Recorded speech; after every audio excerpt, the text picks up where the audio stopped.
সালিশের সময় আমার দিকটা একটু যদি খেয়াল রাখতেন। কি ব্যাপার সুমন মিয়া, আপনার খবর কি? আপনি আমার বাড়িতে আইছেন, আমি খুব খুশি হয়েছি। তা আপনি এত কষ্ট করে আইলেন, আমার খবর দিলেই তো পারতেন, আমি বান্দা হাজির হয়ে যাইতাম। না না না, তার দরকার হইব না। শুনলাম আপনি নাকি ওই মতিল সৈয়াদের জমির ভিতরে আইল আগ বাড়াইয়া দিছেন। ঘটনা কি সত্য? কামটা কি ঠিক করছেন? মাতবর সাহেব, মতিন সৈয়াল হয়তো আমার ব্যাপারে আপনার কাছে অনেক কিছুই বাড়াই বাড়াই কইছে, কিন্তু আপনি তো আমার ব্যাপারটা জানেন। আমি যতটুকুই পামু ঠিক ততটুকুই আমার দখলে নিছি। না না হয় বুঝলাম।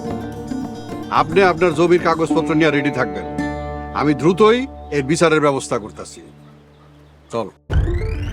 মাতবর সাহেব, আমারে আপনি আপনার যে কোনো সময় যে কোনো ব্যাপারে পাইবেন। শুধু মাতবর সাহেব, ওই সালিশের সময় আমার দিকটা একটু যদি খেয়াল রাখতেন। আপনার দিকে দেখার কিছু নাই সুমন ভাই, জমির কাগজ অনুযায়ী সালিশ হইব।